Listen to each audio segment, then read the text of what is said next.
சங்கீதம் 141 அதிகாரம். தாவீதின் சங்கீதம். கர்த்தாவே, உம்மை நோக்கி கூப்பிடுகிறேன், என்னிடத்திற்கு வர தீவிரியும். நான் உம்மை நோக்கி கூப்பிடுகிறேன், சத்தத்திற்கு செவிகொடும். என் விண்ணப்பம் உமக்கு முன்பாக தூபமாகவும் என் கையெடுப்பு அந்திபலியாகவும் இருக்கப்படும். கர்த்தாவே, என் வாய்க்கு காவல் வையும், என் உதடுகளின் வாசலை காத்துக்கொள்ளும்.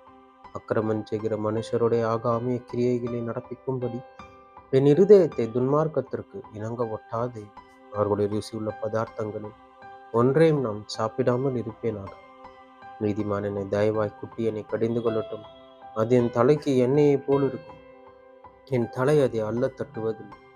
அவர்கள் இக்கட்டுகளில் நான் இன்னும் ஜெபம் பண்ணுவேன். அவர்களுடைய நியாயாதிபதிகள் கண்மனை சார்புகளில் இருந்து தள்ளுண்டு போகிற போது என் வார்த்தைகள் இன்பமானவைகள் என்று கேட்பார்கள். பூமியின் மேல் ஒருவர் மரத்தை வெட்டி பிளக்கிறது போல எங்கள் எலும்புகள் பாதாள வாய்க்கு நேராய் சிதறடிக்கப்பட்டிருக்கிறது. ஆனாலும் ஆண்டவராகிய கர்த்தாவே, என் கண்கள் உம்மை நோக்கி இருக்கிறது. உம்மை நம்பி இருக்கிறவர் என் ஆத்மாவை வெறுமையாக விடாதேயும். அவர்கள் எனக்கு வைத்த கண்ணியின் சிக்குகளுக்கும் அக்கிரமக்காரரின் சுருக்குகளுக்கும் என்னை விலக்கி ரட்சியும். துன்மார்க்கர் தங்கள் வலைகளில் அகப்படுவார்களா? நானோ அதற்கு தப்பி கடந்து போவேன் என்பதே. சங்கீதம் 142 அதிகாரம். தாவீது கெபியில் இருக்கும்போது பண்ணின விண்ணப்பமாகிய மஸ்கீல் என்னும் சங்கீதம். கர்த்தரை நோக்கி சத்தமிட்டு கூப்பிடுகிறேன், கர்த்தரை நோக்கி சத்தமிட்டு கெஞ்சுகிறேன்.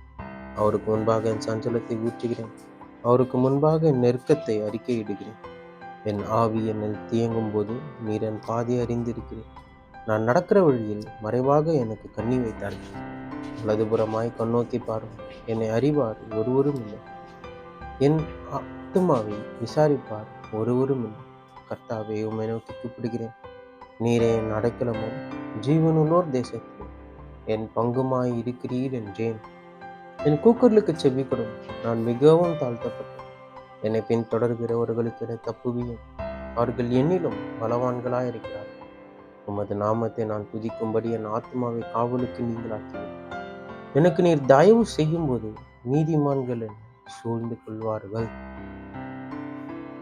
நீதிமொழிகள் 14 அதிகாரம். புத்தியுள்ள ஸ்திரீ தன் வீட்டை கட்டுகிறாள், புத்தி இல்லாத ஸ்திரீயோ தன் கைகளினால் அதை இடித்து போடுகிறாள். நிதானமாய் நடக்கிறவன் கர்த்தருக்கு பயப்படுகிறான். தன் வழிகளில் தாறுமாறானவனோ அவரை அலட்சியம் பண்ணுகிறான்.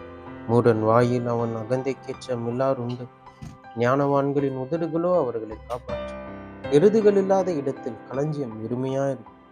காளைகளின் பலத்தினாலும் மிகுந்த வரட்டும். மெய்சாட்சிக்காரன் பொய் சொல்லான், பொய்சாட்சிக்காரனோ பொய்களை ஊதுகிறான். பரியாசக்காரன் ஞானத்தை தேடியும் கண்டுபிடியான். புத்தியுள்ளவனுக்கோ அறிவு லேசாய் வரும். மூடனுடைய முகத்துக்கு விலகி போ. அறிவுள்ள உதடுகளை அங்கே காணாய். தன் வழியை சிந்தித்துக் கொள்வது விவேகியின் ஞானம். மூடர்களுடைய வஞ்சனையும் மூடத்தனம். மூடர் பாவத்தை குறித்து பரியாசம் பண்ணுகிறார்கள். நீதிமான்களுக்குள்ளே தயை உண்டு. இருதயத்தின் கசப்பு இருதயத்திற்கே தெரியும், அதன் மகிழ்ச்சிக்கு அந்நியன் உடந்தையாகும். துன்மார்க்கனுடைய வீடு அழியும், செம்மையானவனுடைய கூடாரமோ செழிக்கும். மனுஷனுக்கு செம்மையாய் தோன்றுகிற வழி உண்டு, அதன் முடிவோ மரண வழிகள். நகைப்பிலும் மனதுக்கு துக்கம் உண்டு, அந்த மகிழ்ச்சியின் முடிவு சஞ்சலம். பின்வாங்கும் இருதயம் உள்ளவன் தன் வழிகளிலேயும், நல்ல மனுஷனோ தன்னிலே தானும் திருப்தி அடைவான். பேதையானவன் எந்த வார்த்தையும் நம்புவான், விவேகியோ தன் நடையின் மேல் கவனமாய் இருக்கிறான். ஞானமுள்ளவன் பயந்து தீமைக்கு விலகுகிறான், புத்தியினோ மூர்க்கம் கொண்டு துணிகரமாய் இருக்கிறான். முற்கோபி மதிக்கேட்டை செய்வான், புத்தி சிந்தனைக்காரன் வெறுக்கப்படுவான். பேதையர் புத்தியினத்தை சுதந்திரிக்கிறார்கள், விவேகிகளோ அறிவினால் முடிசூட்டப்படுகிறார்கள். தீயோர் நல்லோருக்கு முன்பாகவும் துன்மார்க்கர் நீதிமான்களுடைய வாசற்படிகளிலும் குனிவதும். தரித்திரன் தனக்கடுத்தவனானாலும் பகைக்கப்படுகிறான், ஐஸ்வர்யவானுக்கோ அநேக சிநேகிதரும். பிறனை அவமதிக்கிறவன் பாவம் செய்கிறான், தரித்திரனுக்கு இறங்குகிறவனும் பாக்கியமடை. தீமையை யோசிக்கிறவர்கள் தவறு செய்கிறார்கள் அல்லவோ? நன்மையை யோசிக்கிறவர்களுக்கு கிருபையும் சத்தியமும் உண்டு. சகல பிரயாசத்தினாலும் பிரயோஜனம் உண்டு. உதடுகளின் பேச்சோ வறுமையை மாத்திரம் தரும். ஞானிகளுக்கு முடி அவர்கள் செல்வம், மூடரின் மதியினும் மூடத்தனமே. மெய் சாட்சி சொல்லுகிறவன் உயிர்களை ரட்சிக்கிறான், வஞ்சனைக்காரனும் பொய்களை ஊதுகிறான். கர்த்தருக்கு பயப்படுகிறவனுக்கு திட நம்பிக்கை உண்டு. அவன் பிள்ளைகளுக்கும் அடைக்கலம் கிடைக்கும். கர்த்தருக்கு பயப்படுதல் ஜீவ ஊற்று. அதனால் மரண கண்ணிகளுக்கு தப்பலாம். ஜன திருச்சி ராஜாவின் மகிமை, ஜன குறைவு தலைவனின் முறிவு. நீடிய சாந்தமுள்ளவன் மகா புத்திமான். முற்கோபியோ புத்தியினத்தை விளங்க பண்ணுகிறான். சொஸ்த மனம் உடலுக்கு ஜீவன், பொறாமையோ எழும்புருக்கி.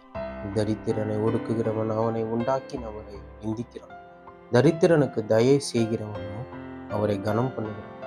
துன்மார்க்கன் தன் தீமையிலே வாரிக்கொள்ளப்படுவான். நீதிமானோ தன் மரணத்திலே நம்பிக்கைவான். புத்திமானுடைய இருதயத்தில் ஞானம் தங்கும். மதியினரிடத்தில் உள்ளதோ வெளிப்படும். நீதி ஜனத்தை உயர்த்தும், பாவமோ எந்த ஜனத்துக்கும் இகழ்ச்சி. ராஜாவின் தயை விவேகமுள்ள பணிவிடைக்காரன் மேல் இருக்கும். அவனுடைய கோபமும் லச்சை உண்டாக்குகிறவன் மேல் இருக்கும் என்பதே. ஆமேன், ஆமேன். கிறிஸ்துவுக்குள் பிரியமானவர்களே, கிறிஸ்துவுக்குள் நண்பர்களே, சகோதரரே, சகோதரிகளே, நம்ம இன்னிலிருந்து ஒவ்வொரு நாளும் வேத வசனத்தை ஆரம்பிக்கிறதுக்கு முன்னாடி ஒரு சிறிய ஜெபம் பண்ணி ஸ்டார்ட் பண்ணலாம் அப்படிங்கிற ஒன்று ஆண்டவர் என் இருதயத்தில் கொடுத்தாரு. ஆண்டவரே, இந்த நாளை காண செய்ததற்காக உமக்கு நன்றி. இந்த புதிய நாளில் புதிய கிருபையினால் எங்களை நிரப்பும் தேவா. உடைய வேத வசனங்களை நாங்கள் வாசிக்கும் போது வாசிக்கிற எனக்கும் கேட்கிறவர்களுக்கும் கர்த்தாவே, இந்த வேதத்தின் மகத்துவங்களையும் ரகசியங்களையும் நீர் அருளி செய்யும். நீர் சொல்லாமல் உம்மை பற்றி நாங்கள் தெரிந்து கொள்ள முடியாது. நீர் வெளிப்படுத்தாமல் உம்முடைய வேதத்தின் ரகசியங்களை புரிந்து கொள்ள எங்களால் முடியாது. எங்களோடு பேசும். நாள் முழுவதும் எங்களோடு எங்களை காத்துக்கொள்ளும். உடைய சட்டை நிழலில் எங்களை மூடி மறைத்து கொண்டு வழிநடத்தும், பாதுகாத்துக்கொள்ளும். இயேசுவின் நாமத்தில் ஜெபிக்கிறேன் பிதாவே. ஆமென், ஆமென்.